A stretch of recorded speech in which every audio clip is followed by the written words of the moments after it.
on the one side of the house, and he said he wanted to be near the door. So we put him through the door, and after moving him to the door a couple of weeks, about 2 weeks later, the movie The Lion, the Witch, and the Wardrobe came out. And if you see that movie, when the child first crossed into the spiritual land, the first person they meet is Pan. He's like an opener of the way.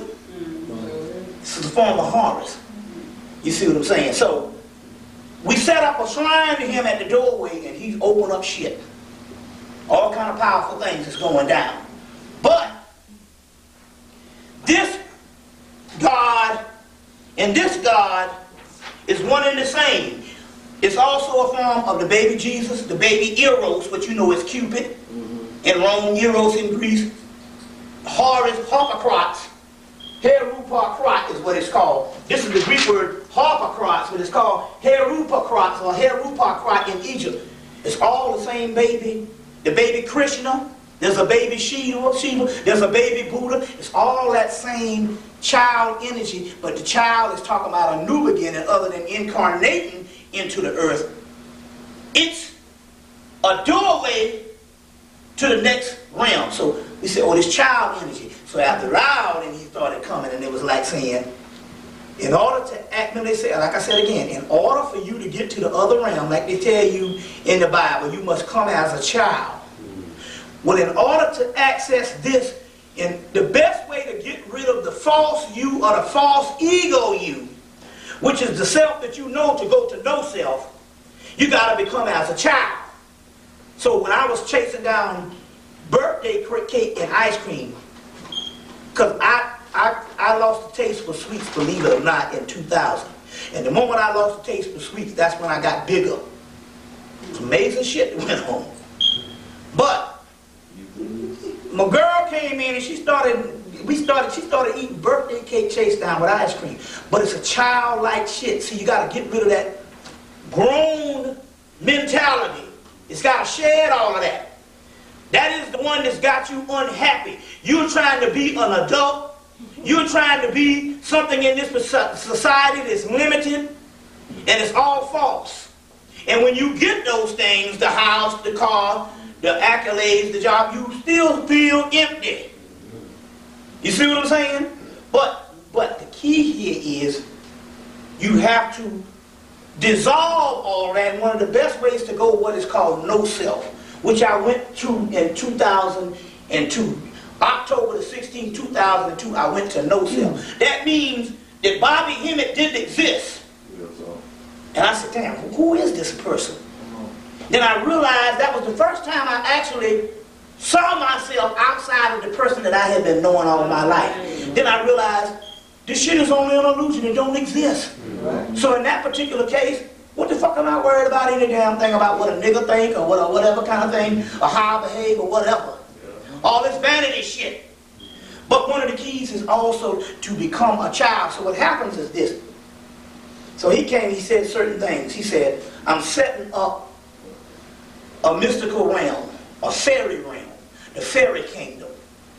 Peter Pan! Peter Pan! And what was Peter Pan? The story was, never become a child, never become an adult. And you stay in Never Neverland. That's why they had to take Michael Jackson to trial. He thought he was Peter Pan. You understand what I'm saying? Peter Pan. That's Horus. You see, to become a child.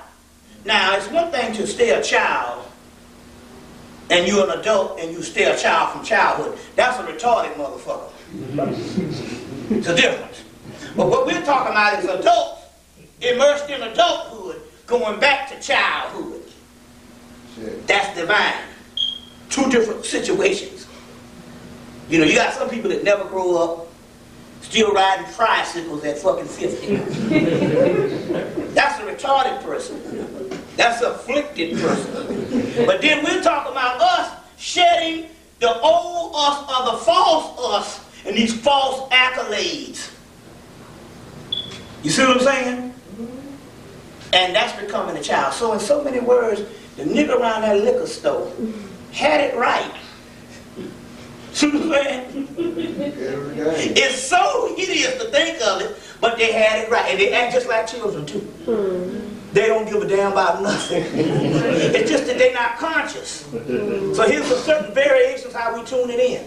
They had the shit right because they had said, fuck society. You know what I'm saying? Just hang around the liquor store.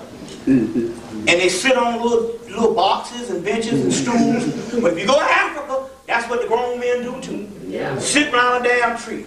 Woman be goddamn doing millet and cooking fish. And them niggas be sitting around the damn tree talking shit. And the white man say these are childlike people. No, they spiritual. Because when you lose that innocence, that's when the spirit breaks down. So what I'm trying to say here is, it's okay to fail if you're conscious. You see what I'm saying? I ain't talking about, you know you got to feed some damn children and some stuff like that. You see what I'm saying? You know, and I'm not talking about divorcing yourself from society either. You know, Frankie Beverly and Mays come to town, goddamn go see them. You know what I'm saying? Let me give you an example. The sister Kimberly down in Atlanta, she took a belly dance class. Well, the motherfuckers who teaching the belly dance class is white women. And so we got a few black people come in there, and she took the belly dance class for a year. So they had a recital last Tuesday night. So we all went to the recital. Place full of white folks. A few black people sprinkled in there because some of the black people was in the class. And some of the girls that's professional now is 2 black girls. Now let me tell you. So the main teachers, these 2 white girls came out, and they're supposed to be the people that teach belly dance. Now if you get Basil Davison's tape, remember John Henry Clark said 2 tapes on Africa came out in the 80s and the 90s. One was Ali Maserati tape on the history of Africa.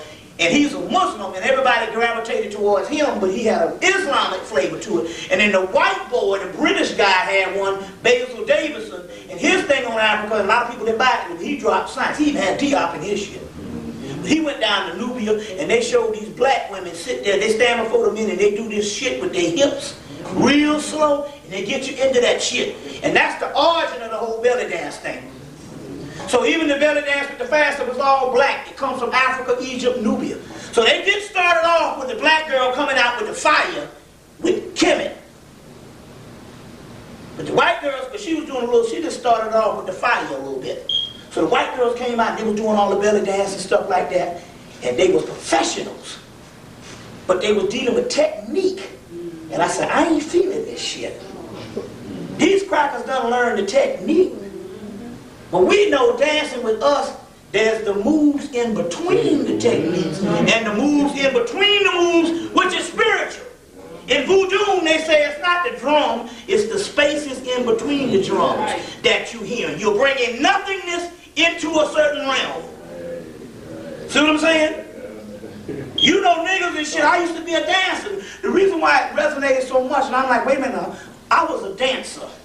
I done been on the goddamn dance floor and felt the music and went into the zone. Right. The difference between, we had, the Philadelphia 76ers had Dr. J. Duncan, but they had Bobby Jones Duncan too. He was one of the only white boys at that time to dunk with one hand. But that shit was mechanical still. Dr. J made 4 or 5 different moves. You see what I'm saying? And I saw damn Dominique Wilkins one time in Atlanta. He did a dance. This nigga did some boogaloo shit on the way to the rim. I'm like, goddamn, that nigga did about a full course dance before he got to the rim. It's like he stopped time and that nigga was boogieing while he going to the rim. I'm like, goddamn, they need to slow that shit down. That's spirit. So them white girls, they had the technique. They done went. One girl was a white Arab from Turkey. She was born into this shit. But they lost that damn melanin somewhere over the years. And she was doing it, and she was the one that brought the techniques from Turkey. And I said, I ain't feeling this shit. It's just like, I'm a dancer. There's some moves within moves that you can incorporate in that shit. And then the black girl came out, and she was the professional. And this motherfucker came out with a sword, a long-ass sword on her head. And they said, get out of the way because the sword is sharp. And she put that sword on her head, and she came out there and started doing some shit with her body. And it was slower than the rest of the shit, but she had moves within moves, and the white folks was taking pictures and shit like that. And as soon as she did that, the whole atmosphere and the energy changed in the room. And then when the white girls came out, they could do shit a little better because she created the melanin in that zone. And then they got a little better when they came out, but it's only until that black girl came out. You see what I'm saying? On that particular energy type thing. So it's a lot of shit that's going on that level and stuff, you see. And so, going back to this particular pan energy this here, you must allow yourself to get those pieces of society that have made us this mechanical robot in an ongoing cycle trying to survive. Survival. You see what I'm saying? Sure. You got, survival. That's the key. You know the whole story. They say that a child has to have a childhood and allow himself to play a certain time. In order for him to be a great adult, he got to have a certain amount of childhood. And they said what fucked up with the Africans was, or the black people is, when we was in slavery, we only had from birth to 7 years old to play, and then we had to go to the fields. You see what I'm saying? But then again, on the other hand, you're supposed to play, man, you're supposed to be playing until you about 15. You see what I'm saying? That's what white children do. They play for long periods of time. You see. And so, but us, sometimes it's so hard in our society till we don't play. And so the white boy came in and said, now we got to wipe them out. We got to reduce this playing level down to back to 7. And now you into the hip hop and it's all about being hard. So your little child is being hard. See, you're supposed to be a Medea on their ass. You're supposed to beat them anytime they show any forms of ego and all that hard shit. Because what they try to do here, they produce them, they produce that adult realm into them too early, and as a result, you see why these motherfuckers lining up the damn jailhouse and killing people. They didn't have enough time to play, and now they all hard. Little babies and shit, all hard and stuff. Well, he got on the Timberlands and all that shit, and he all hard, and you supposed to be... Don't you know when your parents came up, if you show any form of adulthood, they lit into your ass. Come here, boy. Hold out your goddamn lip. Ha! Now, why do they do that? They were drill sergeants. They were to break down that ego and humble yourself. In the movie Medea, she pulled out that bag of belts. Put them on that goddamn iron board and beat that girl ass, and when she got through, the girl started making straight B's. But she had to, and A's, but she had to beat that adult out of her. You see what I'm saying? Yes. You see. So on the other hand, we have to, on this flip side of us conscious, we got to introduce play in our life, and it's not in your life, in your mind. You see what I'm saying? You got to produce play, and you got to start looking at things on a simple level. See, it's a difference to look at things on a simple level with no knowledge. But now you got knowledge. In order to make that knowledge, transform that knowledge into pure energy that can work to you, you got to start looking at things on a play level. And what happens is here, there's a whole mystical world that opens up. The fairy kingdom. Now remember the sister Leonard Jeffries, Leonard Jeffries, the scholar, wife, Rosalind Jeffries, she had been going to damn Africa since 1960 or 1957. I don't know, it was a little early. And she said she saw my lectures and she went in there and started telling the Africans on these metaphysical things. And they looked at her and pointed to the trees. This is what she told me in 1994. They looked at her and pointed to the trees, and she saw little people in the trees in Africa. They pointed to the trees, and there was little people inside of the trees playing in the trees, fairies. She said, I've been coming here for damn near 30-something years.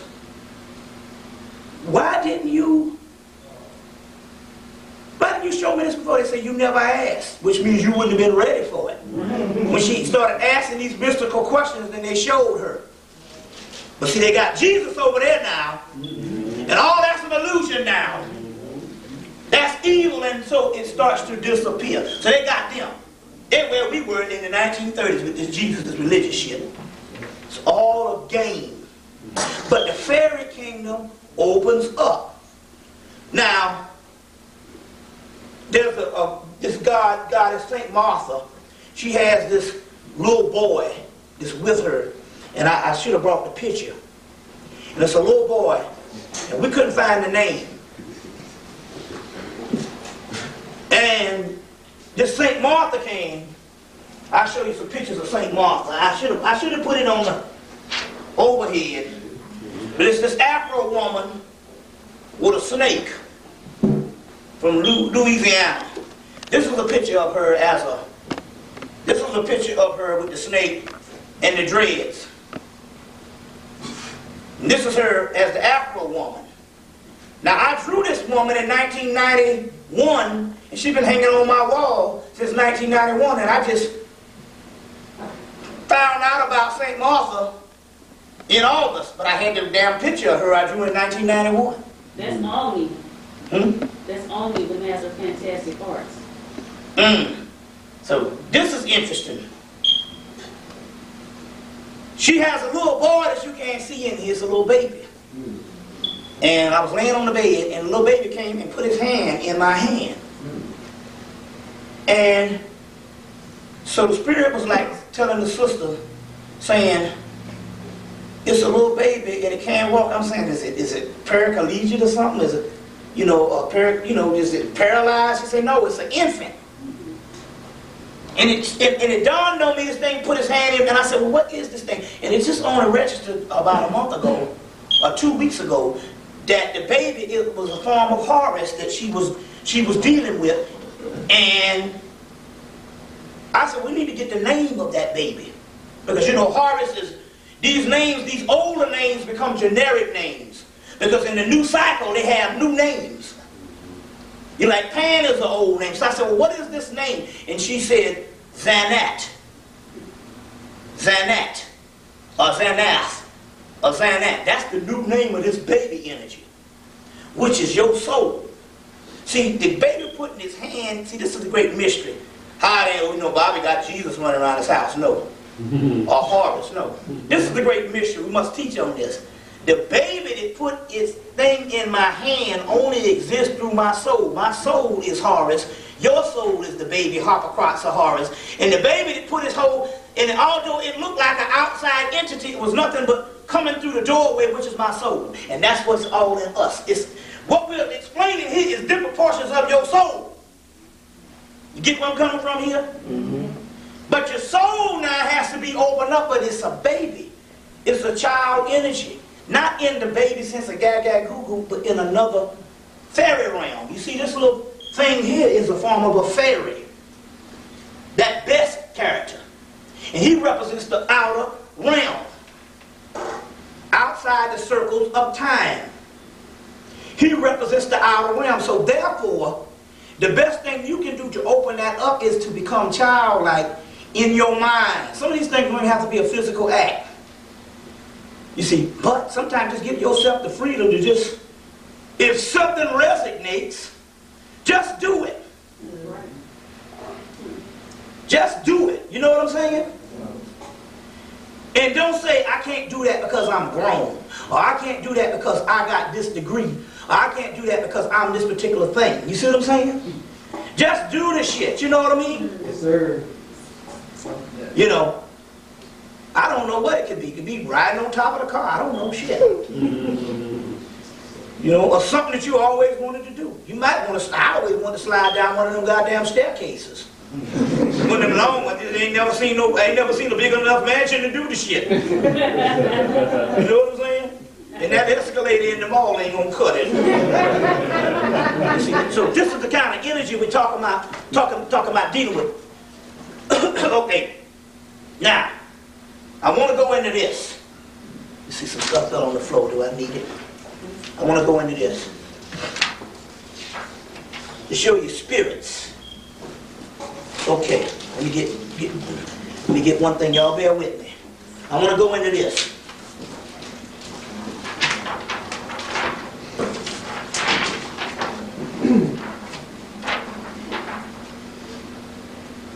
This is the stela of Ausar-Auset. This is very important. We hear stories of the ancient people. You never hear of any of them returning. Not a whisper. Okay, come on, Bob. That's what I want to hear. Never hear of any of them returning. Now, let me go into this story, and I'm going to show you something here. In 1904, British occultist Aleister Crowley went to Egypt with his wife on honeymoon. He got married to his wife Rose. Went to Egypt. Now, Rose is a British Victorian woman that don't know nothing about nothing.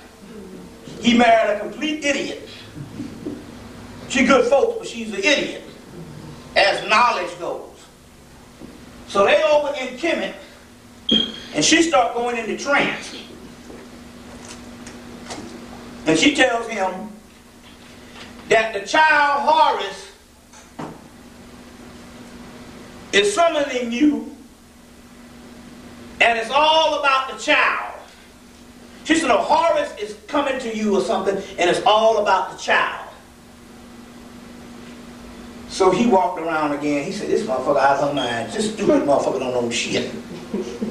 She came and told him again, and then he realized, wait a minute, this fool right here, but it was coming through. So she said, okay. He said, okay. He took her to 2 museums in Cairo to look for the statues, and he pointed out all the statues of Horus. Couldn't find nothing. Went and he pointed out another museum, and he pointed out all the statues of Horus again, and they couldn't find it. They stayed the whole day, and at the end of the day, there was this particular stone or stela in a glass case. That's the one that's up on the wall up there. Real powerful. Real powerful. The stela revealing. And with that stone or stela in a glass case, and she said, that's the thing that was summoning you.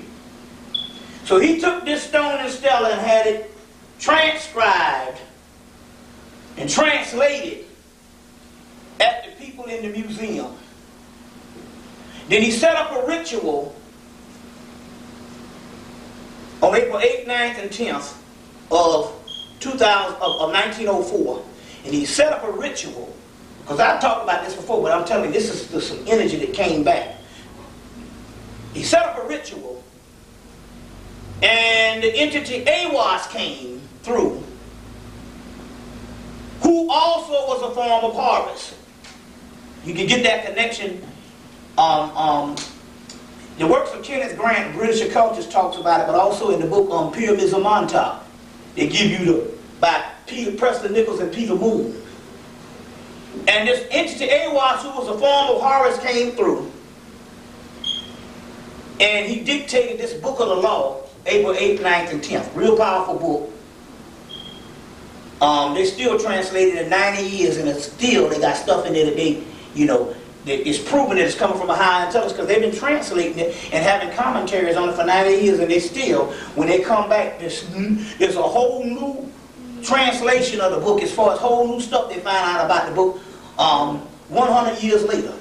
Since 100 years later, 102 years later as of now. Now, he said that the Aiwass angel was a tall, dark man in his 30s. And he had on not Arab dress, but an Assyrian dress. Like Assyria, some type of, you know, Arabian, Assyrian, some type of ancient dress that now, you know.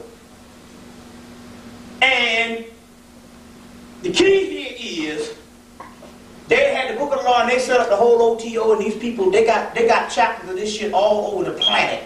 Australia, South Africa, India, Japan, they got them all over. The key here is that they have come to a hole in the wall, or they'll become to a brick wall because they can't produce anything on the level of what they think they can. They have a lot of information to come from this stuff, but they have never been able to produce nothing out of this, because only thing Crowley's aspect did was to bring the book of the law to the earth, because at that particular time black people were in slavery, and I mean early 1904 we were still in a mental slavery. Shit, that's questionable now whether we out. So you know in 1904, nigga wasn't nothing but a harmonica blowing whatever. And the ones that was the intellectuals was trying to put the pieces back together. They wasn't getting nothing this advanced, so it had to come to him, which they said that he was a black man, otherwise he wouldn't have been able to receive that kind of energy. So so African lineage. Remember, even in this new Henry Louis Gates thing, one of the white boys said that he had some nigger in his family. Yeah. See, so they got a little shit mixed up in the tree. See what I'm saying? Or he wouldn't have been able to take this particular energy. So now, the great mystery here is, and they know this, what you call it is this. Number one, he said they've identified Auset as a form of Horus, because in the book of the law, Auset said, I am the minister of Harpocrates. That's the child. But I know it's perplexing to them when they study the stela, and what threw them off was Aleister Crowley kept thinking that he was this particular high priest of the Khonsu. He kept thinking that he was an incarnation of this, and he wasn't. So it threw them off for years, and I think the Spirit had them to do that. But I think they realized one thing now, and I think they really fucked up about it, because they said he was a tall, dark man in his 30s with the face of a savage king, which is African king. This is 1904 talking in Britain. But if you look at the stela itself, this is Uncle Khonsu. This is a tall, dark man in his 30s. And he's a black man. He's a Negroid. And he's looking here and addressing a form of the hawk-headed mystical lord, Ra-Har-Kewit, known as Ra-Heru-Kahudi, or Harmachis, or Harpocrates. Because Harpocrates is the God within him. Now this is the mystery. So if this is Horus, and this stela is set up to Uncle Khonsu, and this is Horus, this God Horus is on the inside of him. He's addressing his soul. Which means that the black man is Horus, which is Jesus. Now I'm trying to understand this. We got all these ancient texts talking about the coming of a Messiah. Now the esoteric people know that the coming of the Messiah, and they got books that say the Messiah is a race of people. Well, it would have to be, because when all these texts was written, like it or not, wasn't nothing on the planet but black people. Because these texts go back tens of thousands of years. You understand what I'm saying? Sure. So that goes without saying. But the problem here is, none of those other texts ever had a historical person to actually come from the past into the future, except this particular stela. Now, if you look, let me see if I got it here. They got the front of the stela, and they got the back of the stela. The back of the stela is hieroglyphic writing. I'm just going to put it this way. And this is the front of the stela. It's the same picture. I know this is far. But remember Moses was holding up two oval-looking tablets? And then he broke them. They called the 10 Commandments and stuff. Well, isn't it interesting that these are the front and the back is the same tablets? Now it goes a little further to show you what's going on here. And the white boy know this shit.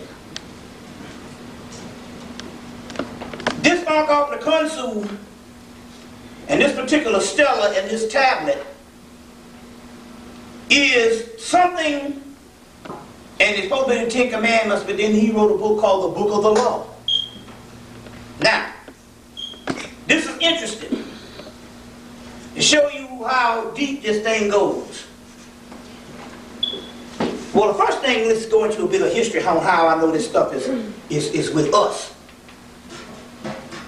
According to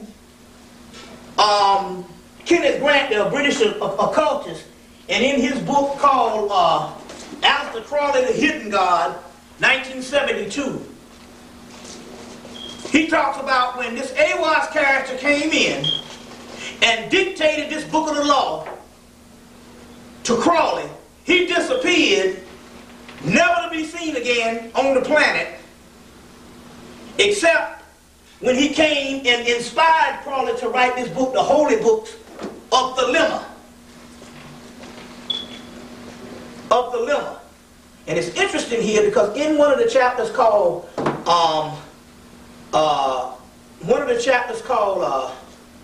there's several chapters and stuff. I can't think of the chapter. Libertesdi. This entity comes through and says, I am the Lord of the black earth, and I did not come to chastise you. I bid you not to turn away. I bid you from turning away from all your voluptuous follies. All your voluptuous behavior and your follies. So this particular God says, hey, do what thou wilt. It ain't about the physical world and what you're doing. You know what I'm saying? You can have that goddamn Thunderbird wine. Now why did I say Thunderbird wine? They got a black man living up in the Bronx who's 115 years old. And the crackers wanted to know what his diet consisted of. To let you know, I was telling you about it's all in your mind. His diet consists of every day he eats bread smothered in fatback and a half a gallon of Thunderbird wine. Motherfucker, 150, huh? Isn't Thunderbird an Indian god? Yeah, that's true. Yeah, that's a form of Horus. But he drinks a half a gallon of Thunderbird wine and bread smothered in fatback. And they said, why don't you smother it in something else like some beef or what? He said, too lean. But my point here is, it's his mind. See what I'm saying?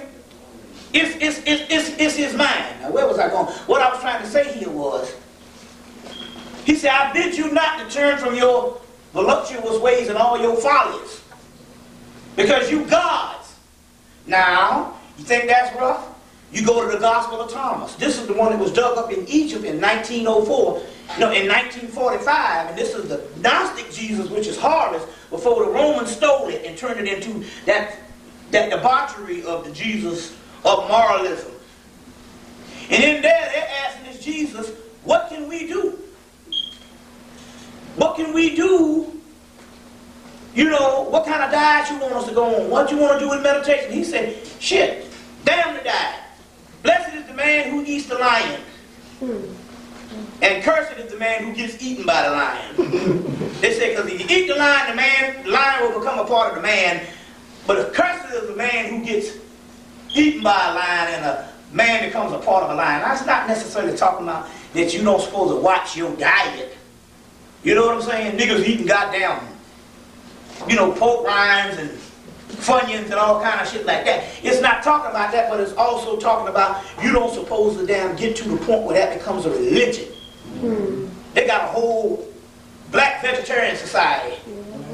They done took this shit from what they eat in the goddamn out till it's a religion now. And they invite people who speak on diet every year. And it's religion. And they sit around and talk about what other niggas eat.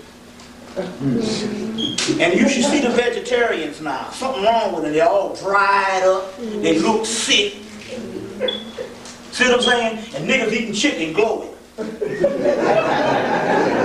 That grease. So what's happening here though is it's metaphysical. It's like my brother. He got so much into it till basically he 24 hours is constantly what's going to harm him. And as a result, he becomes a victim of that, and it sends memory to that which going to harm him, and he has to be very strict. Because like I said, that nigga like to die when he ate some white rice. Damn near like to die. Because he done programmed his mind that the shit gonna hurt him. But yet they showed in the autobiography of the yogi, they showed a yogi master, the motherfucker tried to feed him poison, and he drank the poison, and the other motherfucker got sick who gave him the poison. So my point here is, this Jesus come by, he said, I ain't judging you based on what you do immoralistically. Now, it's nothing but your own soul talking, because the mystery here, there is no Jesus, there's only your soul, which is called the Christ, Christos. The alchemical term for Christ, when it illuminates, is Christos, and when it illuminates, it has the wings with the dot. Right. Jesus is coming with the healing in the wings. You ever heard that shit? That's it, and that's the black dot. You see, this is in him. You see what I'm saying? And this is him. And all of it is coming from Newt. Newt, the man had it, the black dot, which is called Behutit. They said that the guy translated it wrong. It's Behutit, Heru Behutit, the god of the disc. The black dot is the manifestation, had it, the manifestation of Newt. So this Newt manifests herself as the black dot, and manifestation of Newt, and ends up as Ra Heru Kahuti, or Ra Cubit, which is inside of this particular god. Now, the key here is, they said that they ain't never been able to contact him. They said they heard from him in 79. It's a pitiful story. They heard from him in 79. And that's it. And yet, I met this entity at the Sphinx Metaphysical Bookstore on October the 16th, 1993. Because his number is 93418, and in 1993, I met him at the Sphinx Metaphysical Bookstore. I can't think of this psychic name. She was in the store. I met this girl that went to Spelman, and she said, there's a guy standing behind you with this dress on, a Syrian dress. I said, damn, I just read that story 2 weeks ago. And I met him in 1993, and been in contact with him ever since. I talked to the nigga yesterday. Now, what is this saying here? How is it that I can get on the phone, or I can get some oracle, and I can call this motherfucker up at will, but white folks ain't seen him in 26 years. They think they heard from him in 79, but really they ain't seen the nigga in 100 years. And what does that say? It ain't got nothing to do with me, Bobby Hemmitt. It got something to do with the accessibility that we got as a doggone spirit people. And the only reason why they met him and stuff in 1904, and they couldn't do nothing after that, because they don't have the DNA and the genetic shit. You see what I'm saying? Well, let's go a little further. In this thing, they said, well, we got to really study this. Because according to Horus being Jesus, and the Christians are waiting for Jesus to come back. Number one is a white man. You understand what I'm saying? And number one is a moral teacher to this shit here. It ain't gonna never happen. So they said, oh, then that means that the Jesus did come back, or Horus, which is the real thing, did come back in 1904. So they said, well, let's study a little more on this. So they got two Egyptologists in 1969 to come in. One is Alan H. Gardner, who is a renowned Egyptologist, the grandfather of Martin Bernard, who wrote the book Black Athena, and wrote the book Egyptian Grammar. That is the book that you learn how to speak. It's just a real key book to learn how to speak meta, is you get the Egyptian Grammar book. And it costs about $150. They still sell it. He wrote the book on how to grammar to pronounce the stuff. It's one thing to read it, it's another thing for the phonetics of it, or the phonics. I don't know if the phonetics is the right word. I don't want to make up a new word. You know what I'm saying? Come on, baby. But anyway, so they call in master hieroglyphic expert Alan H. Gardner, and another guy called Gunn, because it's called the Gardner-Gunn translation. Now, when they started translating this thing, and I want to show you this, I want to read one line on what they translated. Not only, they said, well, you know, he might not be harmless. Anyway, his name is Ausar-Auset now. Look, first of all, he was a high priest in the 26th dynasty, 27th dynasty. One of the keys here is we talking some real shit. We ain't talking about no fake-ass Jesus that never existed. We talking some real shit. This is his sarcophagus. It's in the British Museum now. Ausar-Auset. Got a mama, daddy, and all this shit. Was a real high priest in Hemmitt who put this stela together to contact himself in the new eon, which is the modern future. The stela is called the stone. Now, when you go get the movie again, Unbreakable, and take Bruce Willis' role and put Samuel L. Jackson role in it, because we are the Unbreakable. But when you look at Samuel L. Jackson, when he first comes and Bruce Willis comes to meet him, he's standing in front of, he's sitting down in front of a stellar revealing. It looked like this. To let you know who the real deal Christ is. It's us. Now, so this is all called the council. We're talking about, this is what the white boy knows. All that Jesus shit, the deal is done. The gig is up. They found out the real shit in 1904. And then they so jealous until the Los Angeles OTO went down and had some fucked up shit in the damn Watts riots, fucking up niggas. Because they was jealous. Because they know we the shit. See what I'm saying? Now, so they got, do you understand what I'm saying here? All the people waiting and all that shit. The white folks knew for fucking 102 years that the shit is us and that Jesus done came back. And that's why J. Edgar Hoover said we must mobilize and neutralize the rise of a black Messiah. Well, why do you think it's you in the West? Because one of the names of Osiris is called the West, which leads us to this particular translation. And this is what it says. I want to read this thing to you on when they translated this stellar revealing. And it says, at the bottom of the doggone metanetta, front and back, and I should have had the back piece. It says, translated 1969. It says, I am prepared, and I shine forth as one who is prepared. I have made my way to the place which are Ra, Tum, Kepha, and Hathor. And then it says, and this is what it says, Osiris the priest of Mentu, of Thebes, Ausar-Auset, justified. And the next thing it says, and I opened to him, lo, Osiris Ausar-Auset, justified. This is the form of Osiris returned. Osiris returns as what? As Horus, his son. That's the resurrection. Now, Ausar-Auset means Lord of the Moon. Okay? So immediately in 1969, when they had the other translation, because they didn't know whether the guy who translated in 1904 was right. So they had these people, and immediately what they did, they rushed in and said, God damn it, we got to do a ritual. We know we can't go to the moon. But we can't send the monkey. Who gonna go somewhere and you don't send the monkey?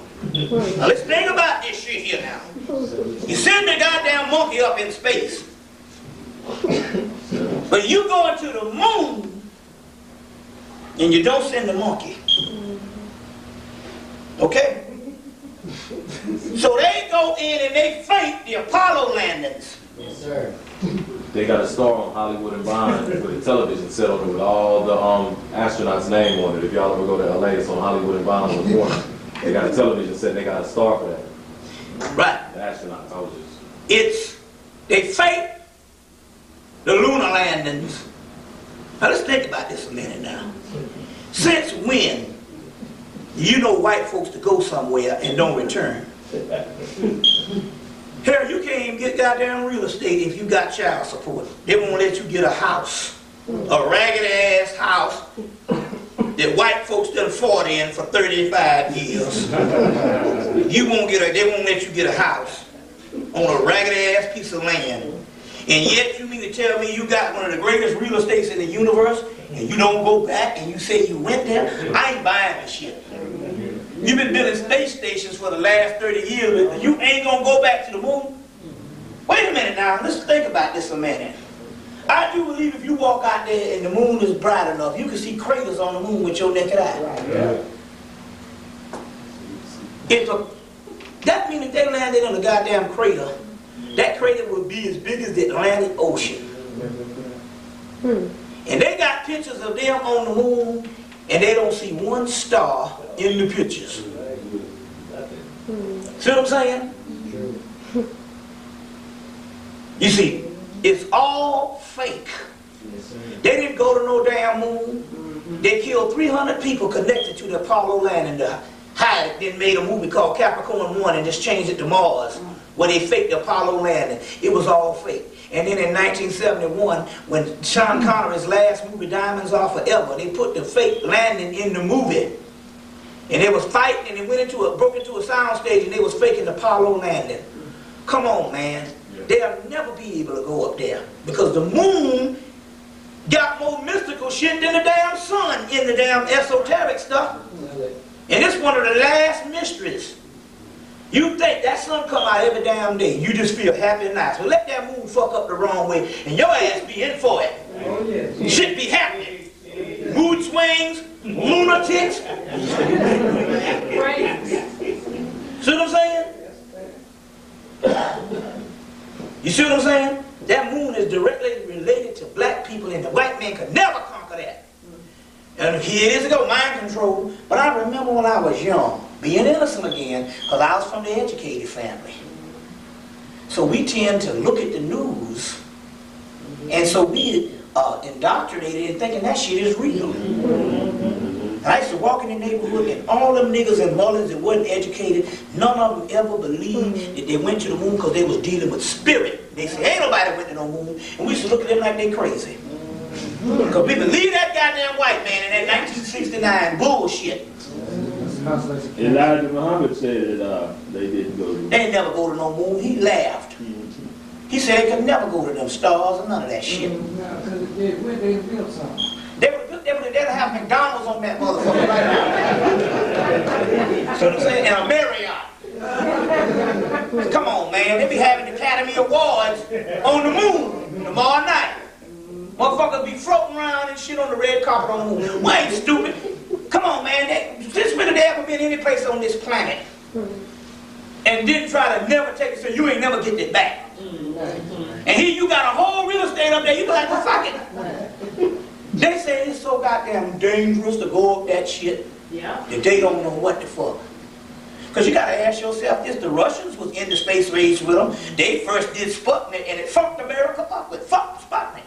Why the Russians ain't never went? Because number one, they all one people, but the Russians was like, shit, you crazy as hell. You ain't never been to no moon, and nobody ain't going to attempt to go there. I want to ask you a question now, because this is just perplexing. You can't go from damn New York to California without running out of gas. In a big old motherfucking diesel truck. And yet they got a lunar shit about as big as this table, and they going to go 1 billion miles without running out of gas? Come on, man, am I stupid? Then this what really fucks the shit up. They got a picture of them blasting off from the moon coming back. We need to ask the question, who was taking the picture? When you was blasting off from the moon. But mind control is a motherfucker. You see what I'm saying? But they got 2 white boys exposed to truth, and they both live like in obscurity because the temps on their life. One live in a trailer with 200 cats. He gotta act like he crazy so they don't kill him. He put the cats around him, so the government said, well, we can, if he come with that shit now, he got all them cats, we can always say he crazy. He had to do that so they didn't kill him, because they killed 200 to 300 people with the and stuff. But they had to do it, but it's the same, this what you call him based on this Osiris and the moon. And they said, we must conquer the moon, because his name is the Lord, Uncle Nakunsu is the Lord of the moon. Who is the Lord of the moon? We the Lord of the moon. It was off? No, let me cut it off. July 4th, 2005, they sent a probe out there and it blew a hole in it and the stuff started leaking. And it was all happy about it, but they said that the media contained building blocks that was in existence before this particular solar system was formed. Now try to understand DNA and try to understand the latent aspect of melanin, because your melanin is your DNA. Now, with us, we have this God particles inside of us, but it's dormant. As above, so below. As within, so without. If they mess with something in the space, that's something that's going on inside of us. So they blew open something that had been in existence before the solar system formed. As a result, they have released particles of melanin, dormant melanin cells, or dormant midichlorians, they call the space, they call the force, the dark side of the force, the midichlorians. They release these microscopic organisms inside of us by this one act. And the shit now is flowing out. They said that you was gonna be able to see like certain, like that Ron, you was gonna see certain particles in the sky that look like stars falling out the sky in like certain states. They announced it over the news. Not only that,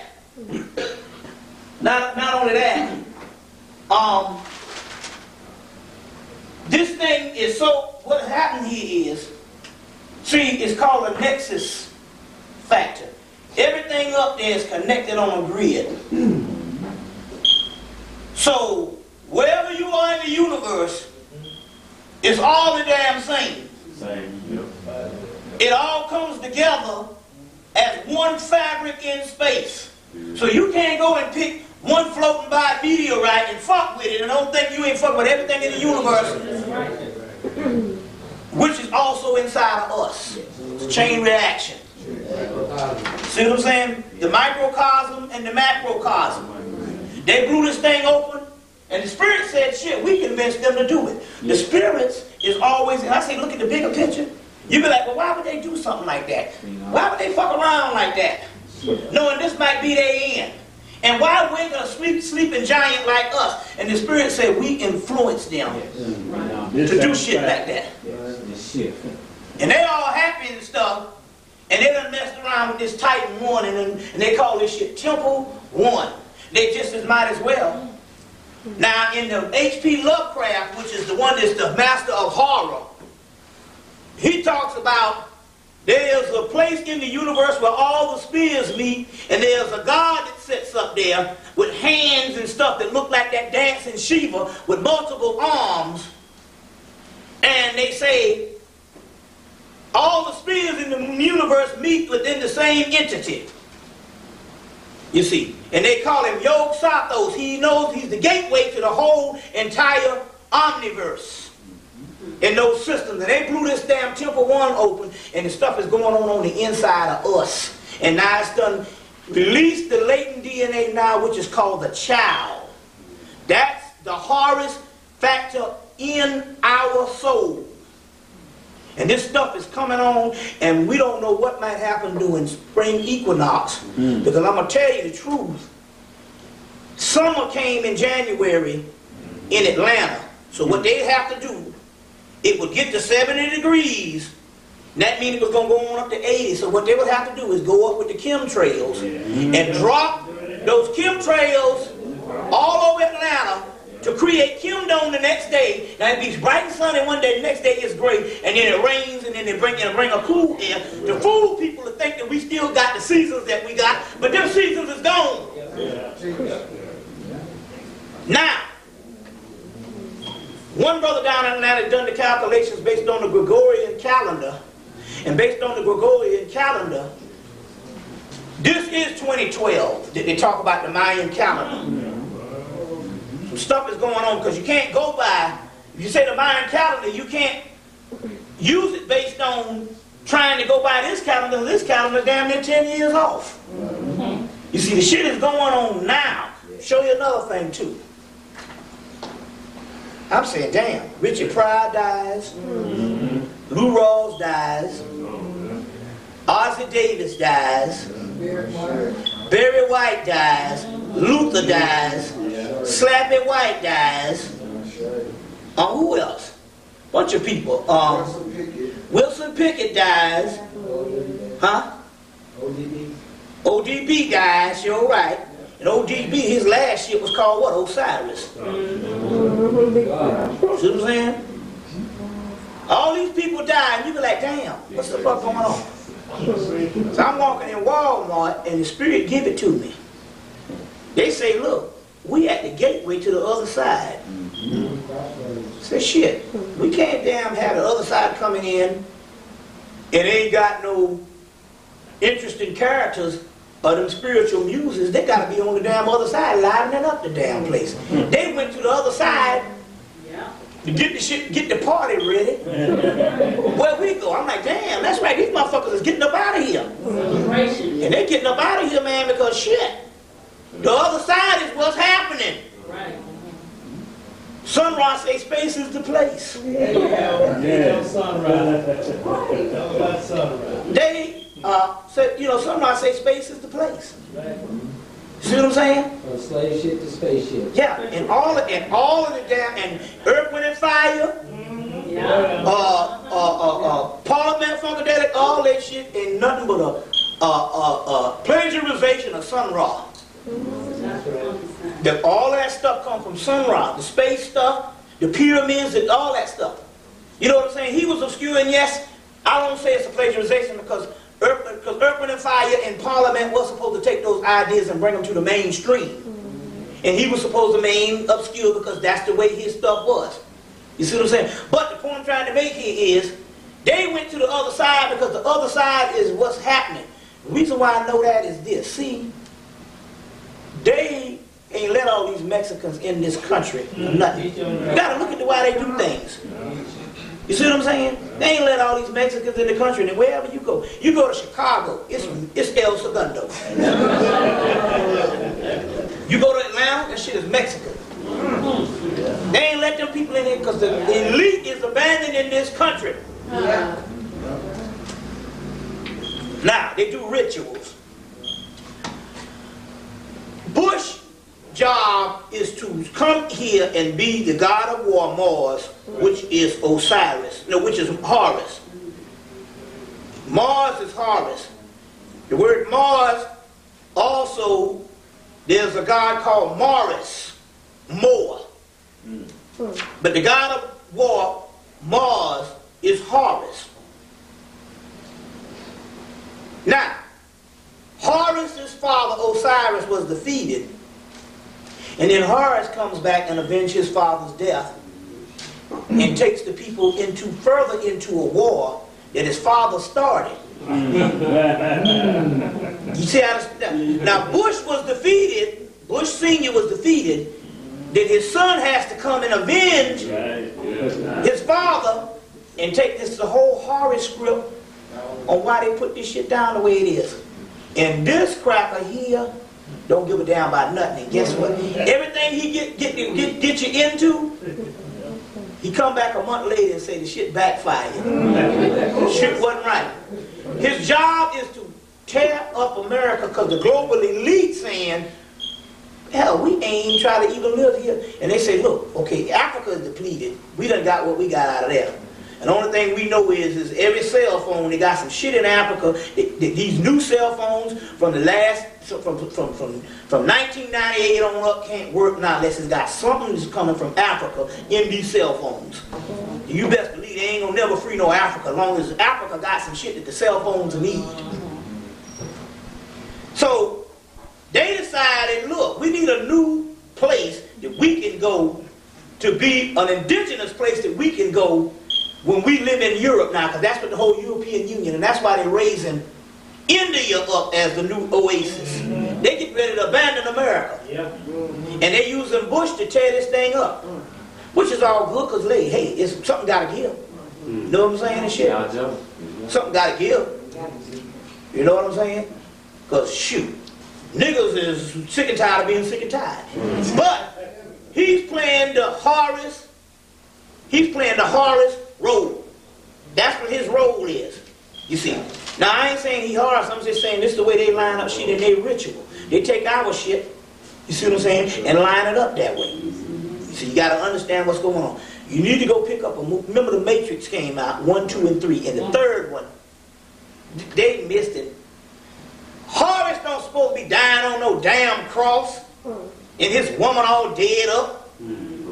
Horus is supposed to be the light of the world.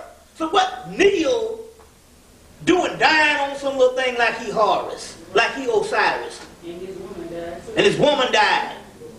They totally dropped the bomb on the last one. That's why you got to go get a movie that went straight to video. Got an all-star cast. They put old motherfuckers in this shit. Ernest Borgnine. This thing was made last year. It's called Renegade. It's a movie that they fool you. They took the whole Matrix thing and put it in the Old West. And it's about a guy that's fighting over a woman.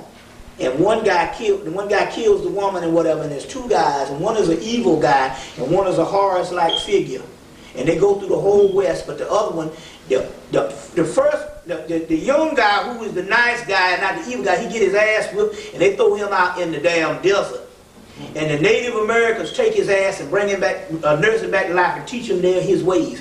He goes back through the West, and he meets up with the guy years later, who is his nemesis, and they're trying to search for a book that's got a key for a doorway so that they can go to another reality.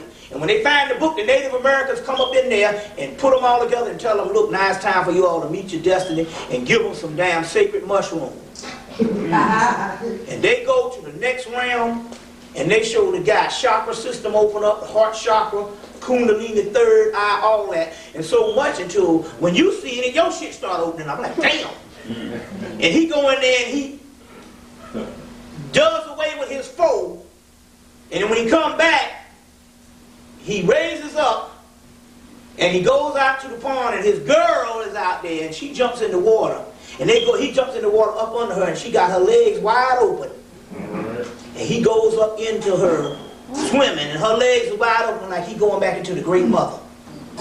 They made it in the Western days, so they made sure she had a whole big hairy bush, so when she open up wide, you can't really see the vagina. But the shit is the shit with the Matrix supposed to, it's called Renegade. Now there's two Renegades out, you got to get the one that's the Western.